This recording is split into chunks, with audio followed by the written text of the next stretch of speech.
কয়েকদিন ধরে ভাবছিলাম পান্তা খাবো কিন্তু কোনোভাবেই সময় সুযোগ করে উঠতে পারছিলাম না।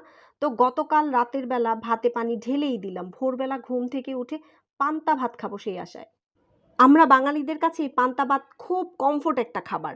ছোটবেলায় আমি আমার বাড়িতে দেখেছি বাড়ির যত সদস্যরা আছে, হেল্পিং হ্যান্ডরা আছে, সবাই ঘুম থেকে উঠে সকালবেলা যার মতো করে পান্তা ভাত সাথে অনেক রকমের কালারফুল ভর্তা নিয়ে এই ভাতটা খেত।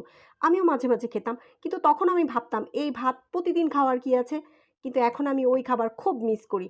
এখনো আমি মাঝে মাঝে পান্তা ভাত খাই। তবে এত আয়োজন করে আমার পান্তা ভাত খাওয়া হয় না। আমি নরমাল পান্তা ভাতের সাথে ফ্রিজে ঠান্ডা পানি দিয়ে, লবণ দিয়ে, পেঁয়াজ দিয়ে, কাঁচামরিচ দিয়ে এটাকে ভালো করে চটকায়ে অনেকটা শরবতের মতো করে খেয়ে ফেলি। যখন প্রচণ্ড রোদ উঠে, প্রচণ্ড গরম পড়ে, তখন সেই ভাতটা কিন্তু খেলে অনেক ভালো লাগে। একটু স্বস্তি লাগে। বডি ঠান্ডা হয়ে যায়। অন্যরকম একটা শান্তি ফিল হয় বডির মধ্যে। আপনারাও খেয়ে দেখেন ওইরকম করে ভালো লাগবে। এত আয়োজন করে তো আমি খাই না। তবে আজকে আপনাদের সাথে শেয়ার করব বলে একটু আয়োজন করলাম। আপনারা কারা পান্তা খেতে ভালোবাসেন? নিশ্চয়ই অনেকের পছন্দের খাবার পান্তা। কমেন্ট করে জানায়েন।